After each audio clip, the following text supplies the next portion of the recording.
Hello po guys, continuation po. Part 2 po ng Season 16, What is Written Truly Happen. Pasensya na po kayo, talagang hindi ko po kaagad na i-upload tong content ko na to kasi po hindi pa po kasi talagang tapos na tapos kaya po tinapos ko po muna. To God be the glory po ulit. God bless us all po. Sana po sa lahat po ng makakakita ng content ko na to, try nyo po talagang tapusin bawat part.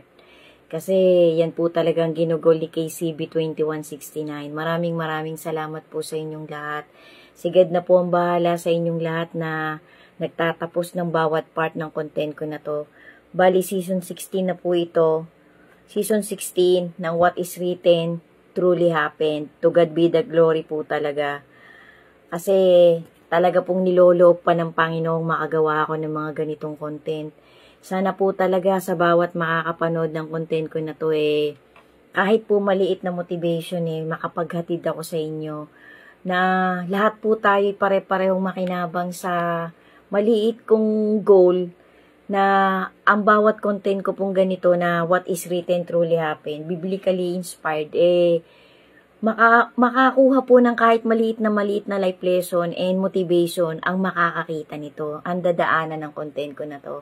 Thank you po talaga sa platform na to kasi kahit papano po medyo sumaya po ang aking spiritual na spiritual kong pakiramdam, yung spiritual nating needs na makapaghatid tayo kahit papano ng kung anong narinig natin na tama na talagang nanggaling sa salita ng ating Creator. To God be the glory po talaga. Mag-iingat po tayo guys.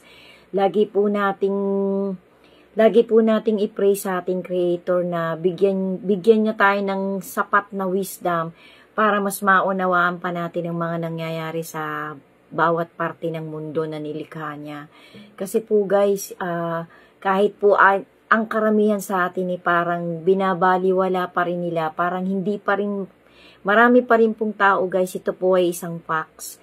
Marami pa rin pong tao na hindi pa rin nila kayang tanggapin ng maluwag na talagang tayo po ay nasa huling generation na ng mundong ito. Kasi marami po ngayong tao na sa iba-ibang lugar, hindi lang po dito sa kinagisna nating bansa na talagang parang literally speaking hindi pa rin po nila kayang paniwalaan yung kung ano talaga yung mga susunod pang mangyayari. Kasi may mga kakaiba na po talaga tayong nababalitaan, napapanood na noon naman 50 years ago 100 years ago hindi ganon. So ngayon po talaga nandun na talaga tayo sa talagang sinasabi ng ating Creator sa Matthew, sa Revelation, sa Lucas, sa Old Testament, sa Daniel, sa Zechariah. Yung pong mga part na nasa Old Testament para po talagang tumawid sa New Testament na mas inelaborate po ng salita ng Panginoon na parang mas maunawaan ng mga generation na darating hanggang ito nga po sa huling generation ng humanity ay maunawaan na ng mga taong huling tao sa mundong ito yung talagang gustong iparating ng ating Panginoon. Kasi nga po biblically written guys, talaga pong sinabi ng ating Creator at ng kanyang bigatin san. Kasi nung naging human flesh po ang bigatin san ng ating Panginoong Ama, talaga pong itinawid ng ating Panginoong Hesus sa nung siglo niya po na bumaba na po siya dito ng paulit-ulit. Itinawid na po ng ating bigatin sa ng ating Panginoong Hesus sa mga nakarinig sa kanya ng harapan. Pati po nung nag-risen siya after 3 days na talagang itong mga bagay na dinadanas natin ngayong huling generation talagang mararanasan po ng mga huling humanity. Maging tayo po ay datna ng ultimate na pagbabalik ng bigatin san. Tayo man ay patay o buhay o napikit na tayo, makikita po talaga natin siya. Kung tayo po ay magiging chosen, kung tayo po ay magiging karapat-dapat. Kasi nga po yung pong pinakahuling event na ipinaliwanag ng bigatin san, yung huling trumpet po, yung huling pakakak po, yung huling tunog po nun, talagang bababa na po ang ating bigatin san. Paulit-ulit ko na pong ginawa ng content yan, kasama po yung mga video ko na yan, yung mga content ko na yan, sa mga part by part nitong season na ginagawa ko na What is Written Truly Happy, na hinango ko rin po, kinuha ko rin po sa mga dokumentaring napanood ko, na which is chinek ko din po, isa-isa sa bawat content na ginagawa ko ng season ng What is Written Truly Happen, talaga naman pong nakasulat. Yung iba nga po talagang malalalim, tapos inaano po ng mga gumawa ng dokumentary na mas maunawaan ng manonood.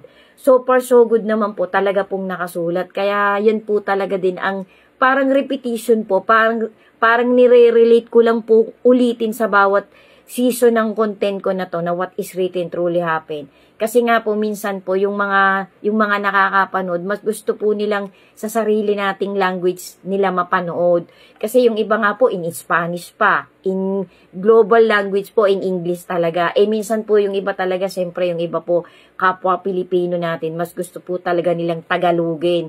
Yung iba po kasi minsan parang ini-ignore nila Kasi ang tao po kasi, sabi nga po ng Panginoon, hindi mo kasi talagang pwedeng pilitin ng kahit na sino. Kasi ang Panginoon po talaga hindi namimilit Pero para po sa akin, personal opinion ko po, personal motivation ko po, mas maganda na po talagang mas pagtuunan natin ang pansin sa mga content na pinanonood natin sa lahat ng klase ng platform. Kasi nandun na nga po tayo sa generation na napakalawak na po ng knowledge ng isang human being. Kasi yan po talaga sinalita ng Panginoon. Way back unang siglo pa po, panahon pa po ni na Moses, panahon pa po ni na Daniel, ni na Sicaraya, ni na Isaias, hanggang sa tumawid nga po sa New Testament na binago na ng ating bigatin san, ang 10 utos ng Panginoon. Pero mahalaga pa rin po yung 10 utos ng ating Creator. Kaya nga lang po, mas dumami po, dinagdagan po. Yan po ay letra por letra, nakasulat po talaga yan sa Holy Scripture. Kahit po i-check pa natin yan ng sabay-sabay, guys. So ako po, para sa akin po, ito pong content na ginagawa ko, ang motivation ko po talaga, mas kahit papano po, habang ako po ay malakas pa't buhay pa, makapagtawid pa po ako ng maliit na POV o life lesson sa kapwa-tao ko. Kasi yun po din talaga ang gusto ng Panginoon na bawat isa sa atin, magtawid tayo sa isa't isa ng kaunti nating knowledge na ipinagkaloob din ng Panginoon na panghawakan natin, na mas busugin natin yung spiritual nating pangangailangan. Kasi sabi nga po ng Panginoon ang bawat nakikita natin may ending, may katapusan. Pero yung hindi natin nakikita, wala po yung katapusan. Kasi sabi nga po ng Panginoon dun sa kanyang mga apostol na nakasalo niya, nakasama niyang kumain, nakasama niyang manalangin. Pinaliwanagan ng Panginoon ng lahat ng pwedeng mangyari na paparating sa mundong ito bago ulit siya dumating yung sinasabi niyang ultimate na pagbabalik. Kasi nga po, nabanggit ko na yan, guys, sa mga previous kong content, na ang Panginoon po, mali po yung pagkaunawa ng karamihan na ang Panginoon pangalawang balik pa lang.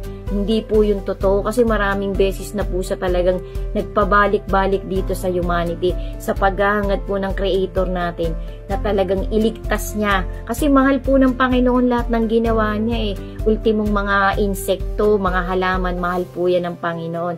Kaya nga lamang po, siyempre po pagdating po talaga ng Great Tribulation, may mangyayari po talagang kakaiba. Marami po talagang mapapahamak. Guys, thank you so much po sa panonood nyo at pagtatapos nyo ng mga contents ko. Sana po talaga tapusin nyo bawat part. To God be the glory po talaga. Subaybayan nyo po. Season 16 na po ito. Malayo na po ang narating ng content ko. Maraming salamat po sa inyong lahat. Thank you po. Pagtyagaan nyo pong tapusin kasi kahit papano po bawat part po may motivation po talaga akong may tatawid sa inyo. Thank you so much po. To God be the glory po. Always be steadfast in your faith. And always remember, never ever lose your faith because faith is our most powerful shield during this last generation. To God be the glory po ulit. Sundan nyo pa po. God bless all of us po and always be safe.